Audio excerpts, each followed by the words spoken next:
Good day, YouTube. Today we are going to be talking about a pretty serious topic, and that is transphobia online, mainly on TikTok. And because I've seen a lot of it recently, because I don't know if any of you know, but Kylian Mbappe, the French footballer, he plays for PSG, has been reportedly dating a trans model called, and I'm really sorry if I butchered this name because I'm not sure how it's pronounced, but Ines Rau, I think that's how you pronounce her name. And there's been a lot of controversy online because, oh my God, Mbappe's dating a trans woman. Oh my God, that's such big news. We have nothing more pressing going on in the world than talking about the love life of, a French man in his early 20s.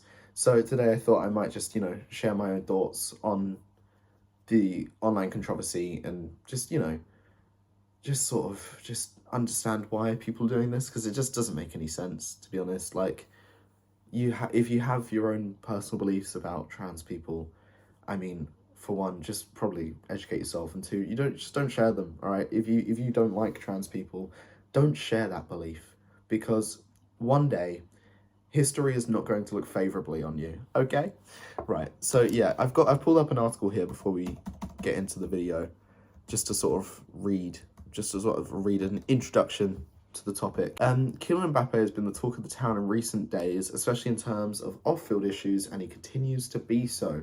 From the alleged witchcraft that Matthias Pogba confessed to on behalf of his brother Paul against the Paris Saint-Germain number 7, to the dispute over his image rights to the French national team, now his love life is grabbing attention.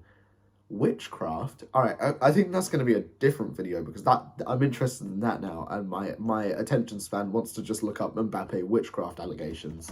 If this were the 1600s, we'd be drowning him in a lake. Oh wait, no, he's not a woman, so we wouldn't be treating him like that. Sorry. So let's talk about his alleged romance with model Ines Rau. I'm sorry if I'm saying that wrong. The footballer's rumoured new relationship has been attracting lots of comments on social media after photos emerged of the PSG star with a woman some think may be his girlfriend, and I'll refer to the image at the top of the article because I think that's one of the ones they're referring to. So, according to media reports in Italy and France, the forward is reported to have a new partner in the form of none other than Ines Rau, the first transgender model to appear on the cover of Playboy magazine. Oh, see, that's incredible. First transgender model to be in the Playboy magazine. That's really cool. Good, good for her.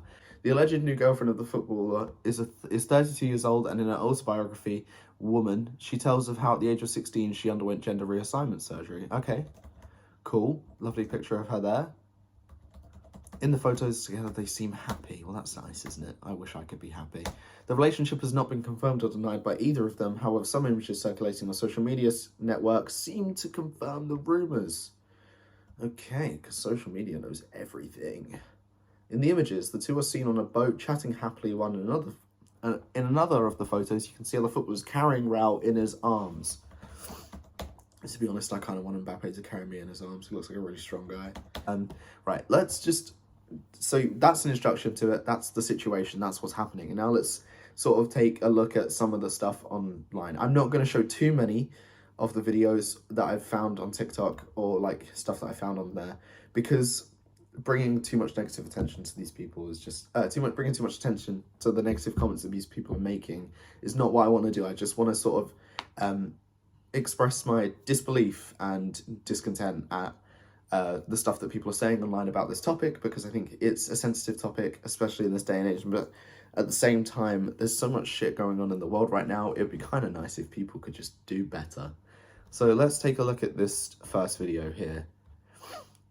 Which is just, it's like a lot of these videos are trying to be funny. They're trying to be, I don't know if they're trying to be satire, but it's not crossing the line of satire, if you know what I mean. Like, it's not coming across as satire, it's just coming across as horrible jokes. Like Ricky Gervais sort of thing. So yeah, let's have a little look at these. You're gonna give me in trouble. Yep, short and sweet from that one. As you can see, highly offensive, just no need to at all, yeah, it's offensive because one of the main things you shouldn't do, right? Okay, if you're talking to a transgender person or referencing a transgender person, is don't talk about their genitalia. Just don't. It's super disrespectful for one, completely unnecessary, and it's none of your fucking business whether or not they've chosen to get the sex reassignment surgery. Is that the right word? You know, the genital reassignment. It says here that she's been open about her gender reassignment. I don't know. Obviously, I don't know, and I honestly don't care whether or not she's, you know, got rid of what would have been her male sex reproductive organ. That it doesn't matter. People should just be happy for him. You know, he's got himself a girlfriend. It's more than most of us are doing. You know, it doesn't matter what she has downstairs. Okay, she is a woman. Okay. And that's all that matters. And you can see people just constantly commenting on sexual reproductive organs again in, let me pull this up, on this photo here, where you can see a picture of Messi and Neymar laughing, and the caption is, well, I'm not going to read that out, you can read that for yourselves. I will block the username out of the bottom of that because I just, you know, I don't really want to be associated with that. So yeah, again, it's just super offensive and super unnecessary. And I don't get why people feel the need to do stuff like this. Like, in a day and age where the world is like full of tension and so many issues and so many civil rights issues pertaining to trans people, like people are like across the LGBTQ plus community and women in general. Like, look what's happening in America, look what's happening in Iran, and look what Putin's doing in Ukraine. And you think, how is this okay? How is this important enough, right, for you to like be discriminatory about? Okay, this is just not, it's not worth any of your time. All right, just find a hobby, maybe talk to some trans people, or watch some interviews with Anthony Padilla and I'm forgetting her name. I think it's Dylan Mulvaney. She's awesome. She's a great trans TikTok creator. She's awesome. Okay, she's documented her whole story of, like, you know, becoming a woman on TikTok, and you know, she's really cool. She's really upbeat, you know, and yeah, she's obviously inspirational to many trans people out there. She's putting herself out there and is obviously also receiving a lot of hate herself, and you know, fair play to her. She's like very cool. I love watching her videos. I think you should all check her out. Like, just, you know, refrain from saying stuff that just doesn't need to be said as well in TikTok comments, because you see it on every video, every positive video. You just see someone or just a group of people just feel like they feel the need to cause an argument where no argument is needed. And we've seen that progress over the course of the internet progressing. Especially in the last year. This last year, the internet's been an absolute shit show with the arrival of people like Andrew Tate and his fucking group of fans, just constantly battering everyone on TikTok in the comment sections, or trying to anyway, but they were all 12 years old. And now we've got people just being horrifically, you know, homophobic, transphobic on TikTok, and people forget that there are young, impressionable people on TikTok, because I'm pretty sure the age on TikTok is 13, right? You can be 13 plus. So that's pretty young, and young people are going to see that and not have developed their own opinions on topics like this, and they're going to see adults talking about it. Like, if they fall onto the wrong side of TikTok, they're going to see adults making jokes about it and think that's okay, and they're going to carry that on, and it just creates a whole cycle of discriminatory behaviour, which is why sometimes in the world, even though we've taken great leaps in some aspects, it feels like we're going backwards again, and it's because of not only the people on the social media like this, but also the right-wing people of the world. You've got your Donald Trumps, you've got your Kanye Wests, which is just going absolutely crazy at the moment. I might have to make a video about that, because that is just absolutely just shocking what he's doing at the moment.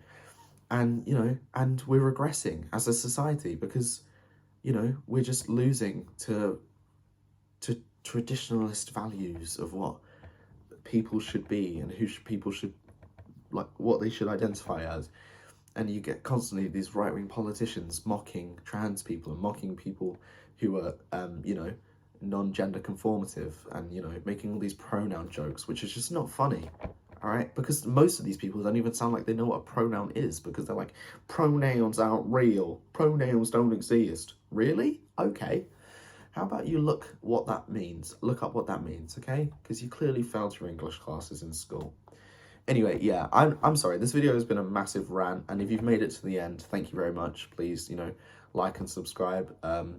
Let me know in the comments if there's anything I missed or anything. If you just want to, spread some positive vibes in the comments, and if you don't want to spread positive vibes in the comments, you can go fuck off. I'll just delete your comment. But I probably won't. I'll probably just cry. But yeah, I hope you enjoyed. Thank you for watching. Yeah, like and subscribe. Watch some of my other videos, because this isn't usually the type of video I like making. I usually like making more upbeat videos. I'm not always the funniest, but I try my best, I'm just trying. And I've been gone for a little while, because, year 13, A-levels and shit, it's been difficult. But I felt like I had to say something about this, because I didn't really see a lot of people talking about it. And it's been going on for a few months now, and I feel like I'm a little bit late to it, but I don't know if there probably has been, but I haven't seen any other video creators talk about this that much. So yeah, if there are any, let me know in the comments, because I'll probably want to watch their videos, see what they have to say about it as well. Yeah, stay positive, be nice to people, support the people who are struggling, support oppressed groups, because they're the people who need our help. Okay, I will see you soon. Goodbye.